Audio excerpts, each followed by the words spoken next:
کیا انگوٹھے چومنے والی حدیث پاکستان میں ہی ہے؟ کیا یہ جائز ہے؟ نہیں، پاکستان سے باہر بھی ہے یہ. میں نے کتنے افریقن کو انگوٹھے چومتے ہوئے دیکھا ہے مسجد نبوی شریف میں، جو صوفیوں کے ماننے والے ہیں. روایتیں تو ہیں، یہ کمزور ہیں، اور یہ گھڑی ہوئی روایتوں میں سے ایک روایت ہے. اصل چیز یہ ہے کہ آپ نے رسول اللہ صلی اللہ علیہ وآلہ وسلم کا جب مبارک نام آئے گا، آپ نے درود شریف پڑھنا ہے صلی اللہ علیہ وآلہ وسلم. ایک مجلس میں ایک دفعہ درود شریف پڑھنا ضروری ہے، تو وہ آپ کا کام ہے، وہ آپ کریں. وہ جامع ترمذی میں حدیث ہے، مولا علی علیہ السلام کہتے ہیں کہ رسول اللہ نے فرمایا صلی اللہ علیہ وآلہ وسلم، وہ شخص کنجوس ہے، بخیل ہے کہ جس کے سامنے میرا ذکر ہو اور مجھ پر درود نہ پڑھے. اللہم صلی علی محمد وعلی آل محمد. پھر ترمذی میں ایک حدیث ہے، اس کی پوری صحیح سند المستدرک للحاکم میں، کہ نبی علیہ السلام نے فرمایا کہ وہ شخص برباد ہو جائے، اور یہ حضرت جبرائیل نے حضور کو کہا تھا کہ آپ یوں دعا کریں کہ تباہ و برباد ہو جائے وہ شخص، اس کی ناک خاک آلود ہو، کہ جس کے سامنے آپ کا ذکر ہو اور وہ آپ پر درود نہ پڑے. اللہم صلی علی محمد وعلی آل محمد. ایک مجلس میں ایک دفعہ بھی پڑھ لیں تو وہ کافی ہے. ہر دفعہ پڑھے بہت اچھی بات ہے، صلی اللہ علیہ وآلہ وسلم یا اللہم صلی علی محمد وعلی آل محمد. پھر ایک اور حدیث ہے صحیح مسلم کے اندر کہ جو شخص بھی مجھ پر ایک دفعہ درود پڑھے گا، اللہ تعالیٰ اس پہ 10 رحمتیں نازل فرمائے گا. اللہ کے محبوب صلی اللہ علیہ وآلہ وسلم نے فرمایا. اور سنن نسائی میں حدیث ہے کہ اللہ تعالیٰ اس پہ 10 رحمتیں نازل فرمائے گا، اسے 10 نیکیاں دے گا، اس کے 10 گناہ معاف کر دے گا، اور اس کے 10 درجات بھی بلند فرمائے گا. یعنی یہ آپ دیکھیں کس لیول کا پروٹوکول ہے. پھر سنن نسائی میں ایک اور حدیث ہے کہ جو مجھ پر 10 دفعہ درود شریف پڑھتا ہے، اللہ تعالیٰ اس پہ 10 دفعہ رحمتیں نازل فرماتا ہے، اور جو مجھ پر 10 دفعہ سلام عرض کرے گا، اللہ تعالیٰ اس پر 10 دفعہ سلامتی بھیجتا ہے. سنن نسائی میں ایک اور حدیث ہے کہ زمین میں کچھ فرشتے سیاحت کرتے ہیں اور میرے امتیوں کا سلام مجھ تک پہنچاتے ہیں. بخاری اور مسلم دونوں میں حدیث موجود ہے کہ نبی صلی اللہ علیہ وآلہ وسلم نے صحابہ کرام کو جب تشہد تعلیم فرمایا تو اس میں آتا تھا السلام علینا وعلی عباد اللہ الصالحین. تو صحابہ کرام کہتے ہیں ہم نے خود سے اس کے ساتھ جوڑ لیا السلام علی جبرائیل، السلام علی میکائیل. تو رسول اللہ صلی اللہ علیہ وآلہ وسلم نے ہمیں منع فرما دیا. اور جس طرح یہاں پہ بھی لوگ دعا میں نہیں جوڑ لیتے وَقِنَا عَذَابَ الْقَبْرِ وَقِنَا عَذَابَ الْحَشْرِ. او اللہ دے بندے اے صحابہ نوں نہیں حضور نے کرن دیتا ہے کام، تسی تے شاہی کوئی نہیں.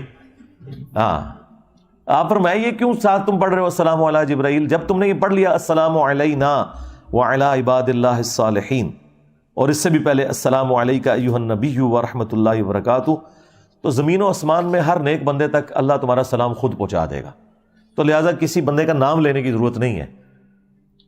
جب ہم پڑھتے ہیں السلام علینا وعلی عباد اللہ الصالحین، تو ہم اپنے لیے بھی سلامتی کی دعا کر رہے ہیں اور ہر نیک بندے کے لیے، خواہ وہ زندہ ہے مردہ ہے. تو نیک بندوں میں سب سے پہلے انبیاء، ان کے اہل البیت، ان کے صحابہ علیہم السلام ورضی اللہ عنہم اجمعین، سب تک ہمارا سلام پہنچ رہا ہے. تو نبی علیہ السلام نے اس طرح 7 چیزیں جوڑنے سے منع فرما دیا. بخاری مسلم میں ایک اور حدیث ہے، صحابہ نے کہا یا رسول اللہ آپ نے ہمیں سلام تو سکھا دیا ہے جو ہم نماز میں پڑھتے ہیں، السلام علیکہ ایھا النبی ورحمۃ اللہ وبرکاتہ، ہمیں آپ یہ بھی سکھائیں کہ ہم آپ پر اور آپ کے اہل البیت پر درود کس طرح پڑھیں. تو پھر نبی صلی اللہ علیہ وآلہ وسلم تھوڑی دیر خاموش رہے. صحابہ کہتے ہیں کہ ہم نے گمان کیا کہ کاش یہ بندہ اس طرح کے سوال نہ پوچھتا. آپ خاموش اس لیے ہوتے تھے کہ وحی کا انتظار کرتے تھے. آپ پہ پھر وحی نازل ہوئی اور پھر آپ نے کہا وہ سوال کرنے والا کدھر ہے؟ تو آپ نے فرمایا کہو اللہم صلی علی محمد وعلی آل محمد کما صلیت علی ابراہیم وعلی آل ابراہیم انک حمید مجید، اللہم بارک علی محمد وعلی آل محمد کما بارکت علی ابراہیم وعلی آل ابراہیم انک حمید مجید. اچھا، یہی حدیث جب سنن کبریٰ البیہقی میں اور صحیح ابن حبان میں آتی ہے نا، تو اس میں ساتھ یہ بھی الفاظ ہیں اس سوال کرنے والے نے کہا کہ آپ ہمیں درود سکھائیں جو ہم اپنی نمازوں میں پڑھیں، کیونکہ بعض لوگ کہتے ہیں یہ درود ابراہیمی والی جو حدیث ہے اس میں نماز کا ذکر نہیں ہے، تو نماز میں تو صرف تشہد ہی پڑھنا چاہیے، اور اس میں نبی الاسلام پہ درود السلام آ ہی جاتا ہے، السلام علیکہ ایھا النبی۔ اگلے دن لائیو سیشن میں بھی کسی نے سوال کیا کہ کسی حدیث کے اندر یہ ذکر نہیں ہے کہ نماز میں یہ والا درود پڑھنا ہے، تو پھر میں نے اس کو جواب دیا تھا کہ یہ حدیث جب سنن کبریٰ البیہقی میں اور صحیح ابن حبان میں ہے، اسی صحابی انصاری سے روایت ہے، اور اس میں الفاظ ہیں کہ وہ درود سکھائیں جو ہم اپنی نماز میں پڑھیں، تو پھر نبی الاسلام نے یہ درود تعلیم فرمایا۔ اس سے بھی بڑھ کر بخاری اور مسلم میں ایک اور حدیث ہے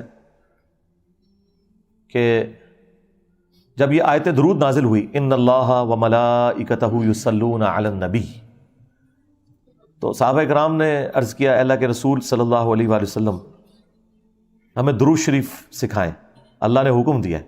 پھر آپ نے درود ابراہیمی سکھایا، اللہم صلی علی محمد وعلی آل محمد کما صلیت علی ابراہیم وعلی آل ابراہیم انک حمید مجید۔ تو یہ درود رسول اللہ نے خود سکھایا صلی اللہ علیہ وآلہ وسلم۔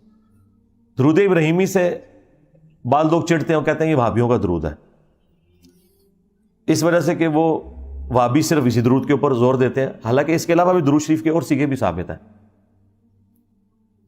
لیکن یہ درود شریف نبی صلی اللہ علیہ وآلہ وسلم کو بہت پسند ہے۔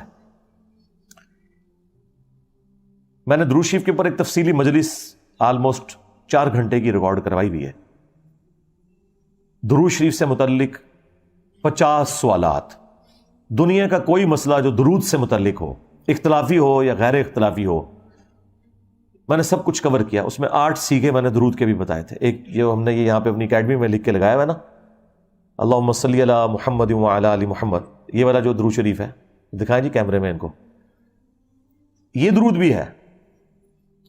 سنن نسائی میں حدیث موجود ہے، نبی صلی اللہ علیہ وآلہ وسلم نے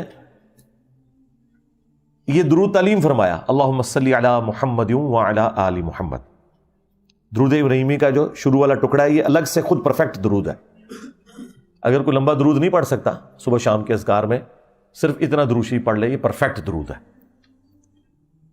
ابن ماجہ میں حدیث ہے، ایک صحابی کو نبی الاسلام نے وصیت کی تھی کہ مجھ پر درود کو لازم کر لو، اور خصوصاً اپنی دعاؤں کے اندر تم درود شریف پڑھا کرو، اللہم صلی علی محمد وعلی آل محمد۔ ابن ماجہ میں بھی، سنن نسائی کے اندر بھی حدیث شریف موجود ہے۔ درود شریف دعاؤں کی قبولیت کا ذریعہ ہے۔ جامع ترمذی میں اوپر تلے 2 احادیث ہیں، مشکات میں موجود ہیں، مشکات میں پورا چیپٹر ہے فضائل درود السلام پہ۔ ایک شخص آیا اور اس نے ڈائریکٹ دعا کرنی شروع کر دی، نبی الاسلام نے فرمایا سائل نے جلدی کی۔ تھوڑی دیر بعد ایک اور شخص آیا، اس نے پہلے اللہ کی حمد کی، پھر درود شریف پڑھا اور پھر دعا مانگی۔ اور اسپیسیفکلی جو ترمذی کی حدیث ہے وہ بتا رہی ہے کہ یہ نماز کا ذکر ہے، نماز کے اندر بلند آواز سے پڑھ رہا ہوگا، تو نبی الاسلام نے فرمایا سل تعطا، سل تعطا، مانگ تجھے دیا جائے گا، مانگ تجھے دیا جائے گا۔ اور دوسرا جو پہلے صحابی تھا جس نے بغیر اللہ کی حمد اور درود کے دعا مانگی، تو اس کو آپ نے بلا کے سمجھایا، فرمایا کہ پہلے اللہ کی حمد کرو، پھر درود شریف پڑھو اور پھر دعا مانگو۔ اور نماز کی ترتیب بھی آپ دیکھیں، آپ پہلے اللہ کی حمد بیان کرتے ہیں، التحیات للہ والصلوات والطیبات، پھر درود شریف پڑھتے ہیں السلام علیک ایھا النبی ورحمۃ اللہ وبرکاتہ، پھر تشہد کے بعد الگ سے وہ درود ابراہیمی، اور پھر اینڈ پہ جا کے آپ دعائیں مانگتے ہیں۔ وہ تو بخاری مسلم میں الفاظ ہے کہ جب تم یہ تشہد پڑھ لو اس کے بعد جو چاہو اپنے رب سے مانگو۔